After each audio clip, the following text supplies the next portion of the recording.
topic is Meredith Myers. Meredith is the Chief Clinical Officer with IBH Addiction Recovery. And Meredith, why don't you pick it up there where I left off, that this is a time of year we got to be real careful and look out for those that the holidays aren't so great for them. Yep, you're absolutely right. For some people, the holidays could be really overwhelming for a variety of reasons. You know, a person that's feeling depressed, a person with anxiety, looking forward to seeing all those people at one time that, you know, maybe some of them they're close with, maybe some they haven't seen in a while. It can be a lot for them to process.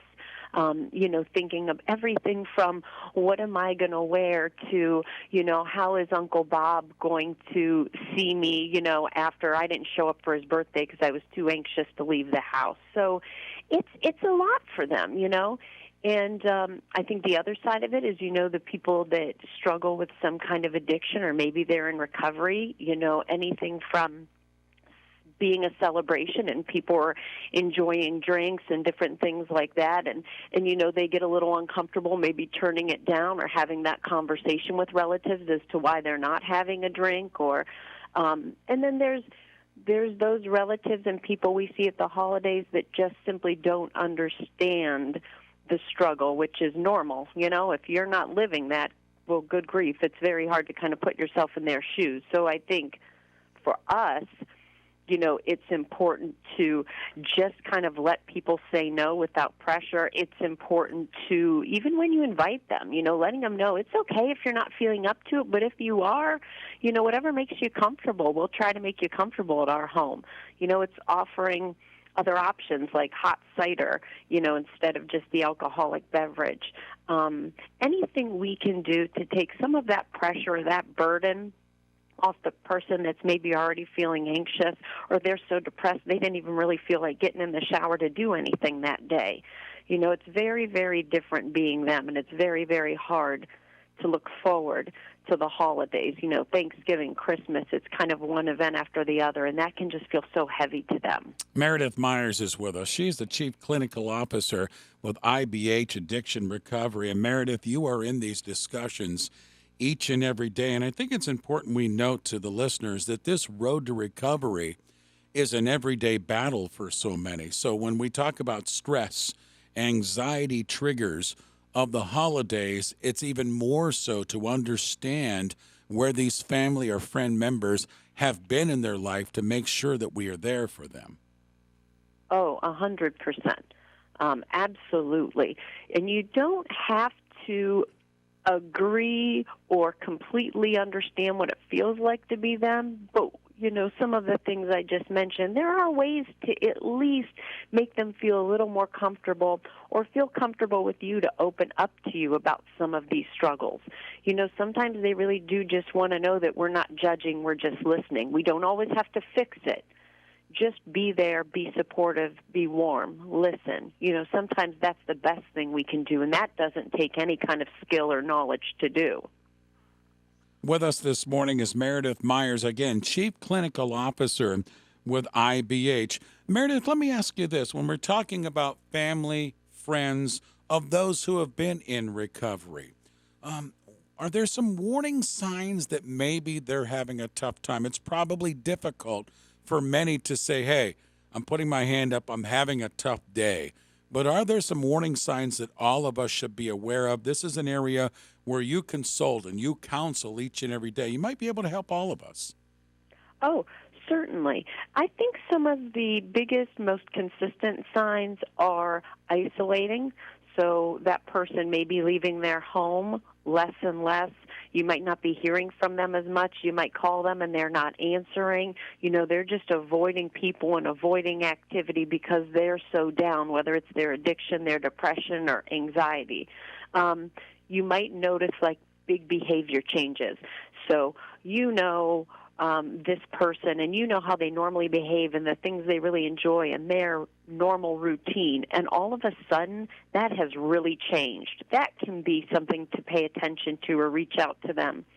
And then the last thing I'll say is, too, hygiene. You know, when it just appears they're not taking care of themselves,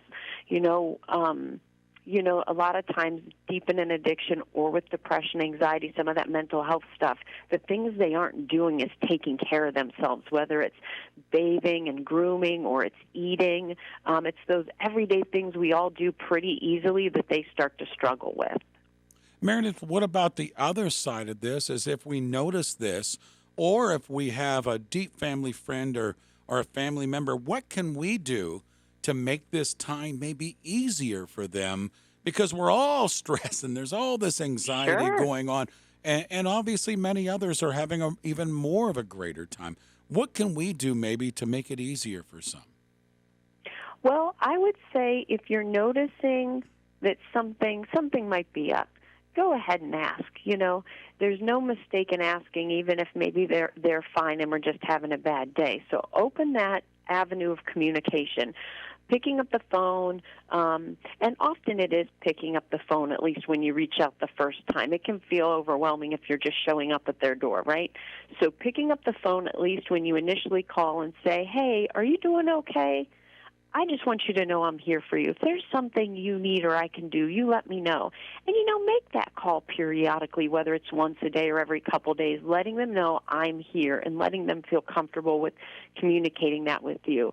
And then, as I mentioned earlier, when you are the person at one of these, events or hosting the Christmas party or whatever, make sure there are alternatives. Make sure that maybe there's a spot they can sit and kind of hunker down for the night and not feel so overwhelmed with all the activity or people. Or make sure you've got some, other fun drinks that don't necessarily have alcohol in them, like, hot apple cider or, some kind of fun punch, so they don't feel pressured. And when someone says no thank you, don't have to ask a second time. Well, what else can I get you? Here are the options. Those are just little things we can do that make a world of difference. Meredith, to finish up our conversations, many people in the region hear IBH, addiction recovery and everything, might not understand so many individuals and families that you touch and help on an everyday accord as far as helping out the community. The REACH program is one example, but maybe a little bit of an education on what you do day in, day out, what all of your staff does at IBH. Sure. So, we are a treatment agency, so we treat people that have identified some kind of abuse issue with substances, which could be everything, from alcohol down the line, and we offer many, many, many levels of care. So somebody may be severe enough where they need some residential inpatient treatment. We have day treatment. We have outpatient. We have groups. We have individual counseling. We offer case management, peer recovery support. So there's really something here for everybody, from the person that is just at rock bottom to the person that's maybe got a minor struggle or had a little relapse and really just needs some support. You mentioned the REACH program, which is our aftercare program. Once someone's sober, it's a great way to give back to the community and stay connected with other sober people in recovery to kind of keep that supportive circle around you. We offer family education on Saturdays at our Firestone location as well, where we're, just like it indicates, significant others, family, or people just that want some education on what does addiction look like and how can I help.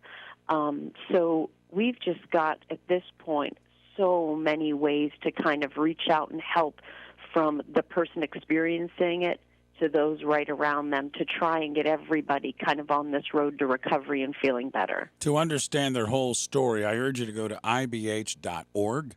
ibh.org. They have Facebook, they have LinkedIn, they have Twitter. Check them out with everything they do. IBH Addiction Recovery. South Main Street in Akron, and what a campus they have, and they do day in, day out. Meredith, thank you for the time to visit and the great education this morning. Much appreciated here on WAKR this morning. Oh, thank you so much. I hope everybody has a happy and safe holiday. Thank you. Meredith Myers, Chief Clinical Officer, IBH, joining us live this morning here on 93.5, 1590 WAKR. All right, traffic time again. Here's Stephanie in our newsroom.